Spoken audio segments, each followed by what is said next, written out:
Welcome back to Foothills Firewood, guys. My name's Britt, and today we're going to be busting up big wood on the Wolferidge. Let's get it.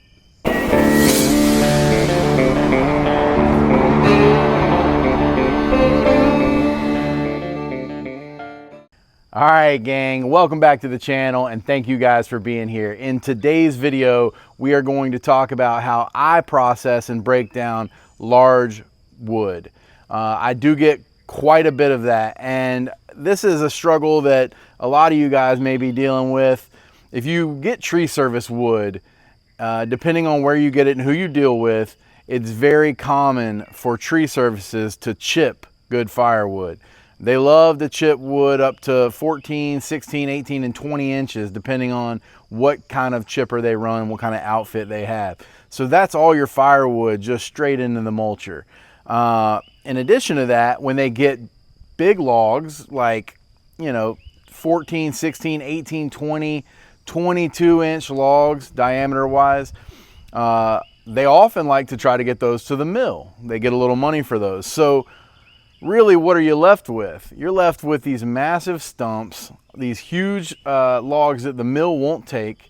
And again, they've chipped the firewood, so you got to make firewood out of what's left. So a lot of us deal with that, and I am going to show you guys my process today of how I break that down.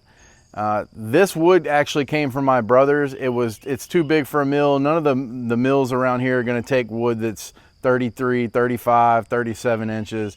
40 inches. It's just too big for mills. It's also, mills do not love yard trees, and that's what all these were.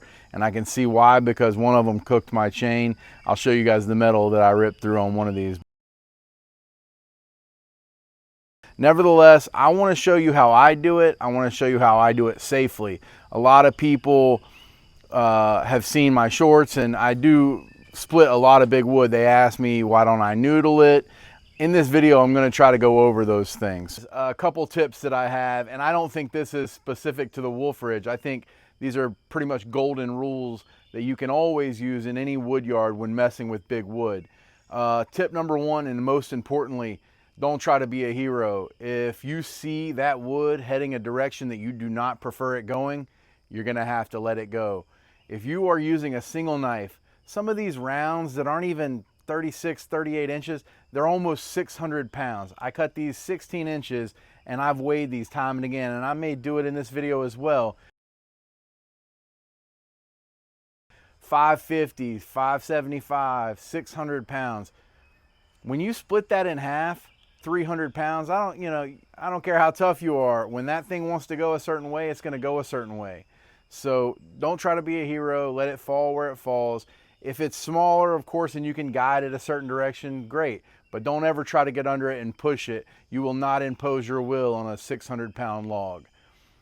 Tip number two, and this is going to be more specific, I guess, to people using a log lift. But even if you don't have a log lift and you just have like a tray table, or you just have something fabbed up homemade, what I would tell you guys to do is always take the biggest piece of wood after you've split it and work it around the opposite side of where the operator is. Again, if you try to bring half a round or a huge quarter back to the beam on the operator side where you're standing, you're asking for broken feet. All it has to do is drop. You think you can get out of the way, you get pinched, something bad happens. Trust me, I would try to move it to the side of the splitter that either your log lift exists on, or some sort of, I'm assuming if you're doing this type of wood that you have either a log lift or a tractor with forks that you're getting up on the beam with. But nevertheless, I would take it on the other side of the beam of your log lift if you have one. I will refer to the round as a clock. And I use a four-way splitter, so that clock will be divided into four. So the top right section will be like the 1 to 3 section, 3 to 6, 6 to 9, 9 to 12. And I will probably put something on the screen, or at least try to show you guys how I manipulate those sections as they come off. All right, so first things first, how do I get these logs over to the splitter, and why don't I noodle these? Well, here's the deal. My wood yard slopes down, so I'm able to roll these off of whatever trailer or dump these into my wood yard. And as long as they are sitting up, which I can, get them to sit up with a cant hook or a pickaroon or whatever, generally, as long as they are sitting up on their edge, I can roll these. The second that I take a cut in half or in quarters, it becomes something that I pretty much have to pick up. And I'll tell you what, you take a 600 or 700 pound log and you quarter it, you're still dealing with 200 pound sections almost. So it's just not ideal. Could it be safer? Possibly. I feel like what I do is pretty safe. I don't try to push the envelope in regard to safety here. I feel very comfortable with the process that I've got, and maybe that's because I've done so much of it. Here's a log right here. I'll show you guys. When you have them round like this, sitting up on their edge, they're pretty easy to pivot. I can take my knee and just push into this one. Let me get this out of my pocket. I can take my knee and just push into this one and change the trajectory. Give it a little pull. I'm not breaking my back. I mean, I'm a decent sized guy, so I pretty much just throw my weight into it. Once I get it where I want it, I just roll it. I'm not working hard for this. Now, every once in a while, you'll get one with a flat spot. This one wants to go this way, so we're just going to change the trajectory. You'll get it up on its pivot point, and just as simple as that. I'm just pushing it with my knee. I'm rolling it straight over here to my log lift. When I get it to my log lift, it's obviously broadside. So there's a couple ways you can do it. Generally, I'll be on the side that probably will obstruct the camera view. I take my knee, if you guys can see this, and I put it right. See how I'm pushing? I'm not doing anything but just leaning. That's my body weight. I do that with my knee, and then I kind of pull with my hand.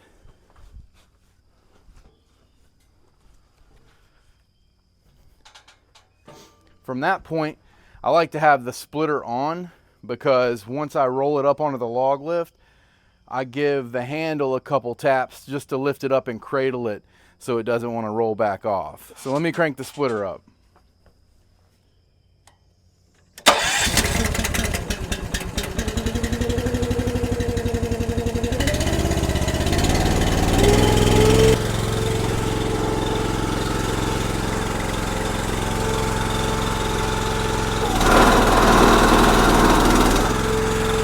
From there, this log is captured. It's not going anywhere. The splitter's not about to tip over. Everything is stable and safe. All right, guys, I stepped up here just to allow the Wolferidge to warm up a little bit and tell you kind of what to expect. A couple things whenever I'm working with large diameter wood. One is go very slowly. I have never ever felt like this machine was getting tippy. I have lifted over 700 pound logs with that log lift with zero issue whatsoever. The machine didn't feel tippy at all, but I think it would get tippy if I tried to jerk or yank that handle. Just go nice and slow, bring it up slow, bring it to you slow. Once it's on the beam, couple things, and this is probably gonna be specific to the Wolferidge, but for anybody watching this, this is why I do it the way I do it. Once I get it up to the beam, I try to lower my log lift a little bit. Really just horizontal, okay? So all that's done, and my first piece will kind of go back to the log lift. Now, once I'm splitting into fours. So remember the clock reference. My 12 o'clock to 3 o'clock piece is usually the hardest piece to deal with. It's oftentimes the biggest piece to deal with as well. So because of that, I try to guide it to my table. Once it's on the table, I'm not worried about it. I get it out of my way. The piece directly across from that, also on the top, let's call that the 9 o'clock to 12 o'clock piece.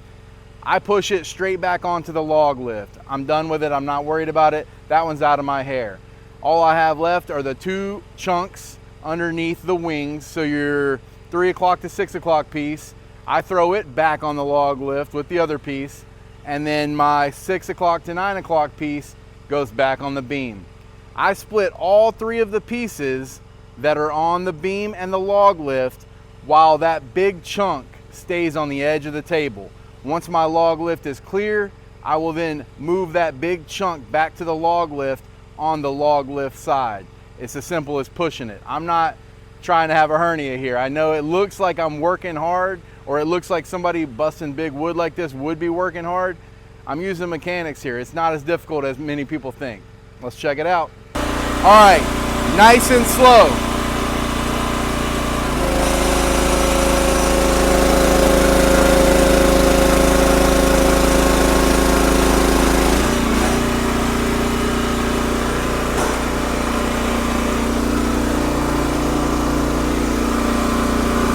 I drop my log lift if I can. Lift the wings up. That's the top.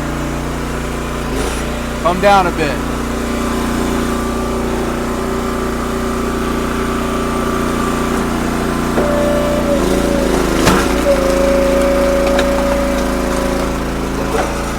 Lower this piece down.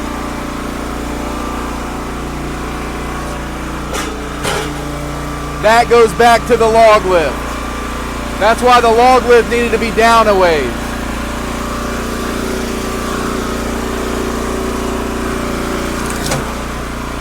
It's as simple as that.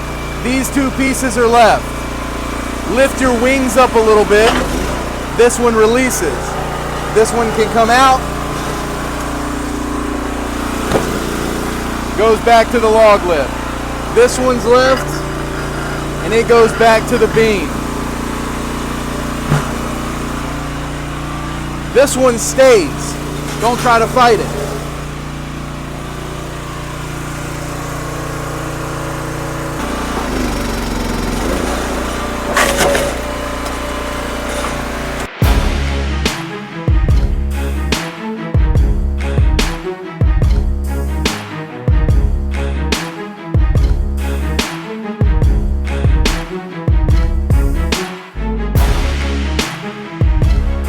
Next up, I'll take my other piece, the 3 o'clock to 6 o'clock. Bring it back to me. Drop it down.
All right, so we only have one piece left. It always goes back on the log lift side. Drop the log lift, push it on there.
And that's it.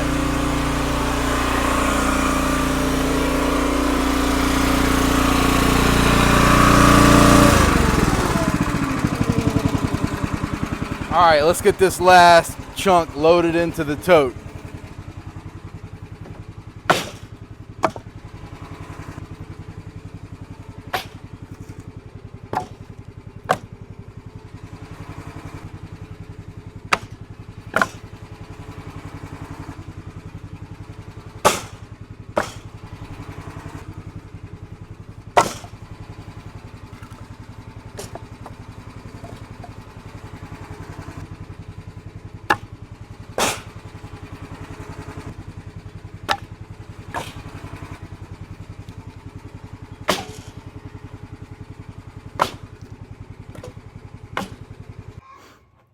All right, guys, just in case it will be a comment down below, I'll go ahead and address it. Yes, I split these fairly small. Sometimes I do that with oak, and I also do it with a lot of my bundle wood.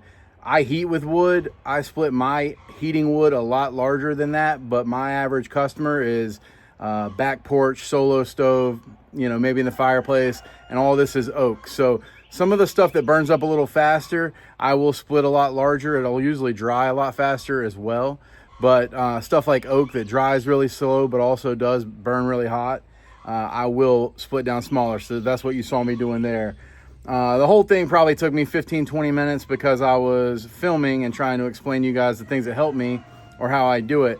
Normally, you know, I would probably break one of these down in maybe 5 to 7 minutes. And it's not a race. Again, that's definitely not what I'm trying to convey. You definitely want to be careful when you're doing these. These are finger smashers, finger breakers, foot breakers. Just be smart about it. I'm not advocating to stop noodling and to start just rolling huge logs up your log lift and onto your splitter. This is just my process, and this is why I don't noodle. It is far easier for me to let the machine do the work. I can put, you know, a little bit of my weight into one side or another on the round, move it kind of where I want it to go, and then just roll it like the Egyptians, baby. I really appreciate you guys watching this video. I hope it was helpful for anyone who could see this and maybe integrate it into their process. At the very least, I hope it was entertaining. I really appreciate you guys spending some of your day with me. I appreciate all the likes, the comments, the subscribes, and shares. And until next time, we're out here having fun. Thanks for watching.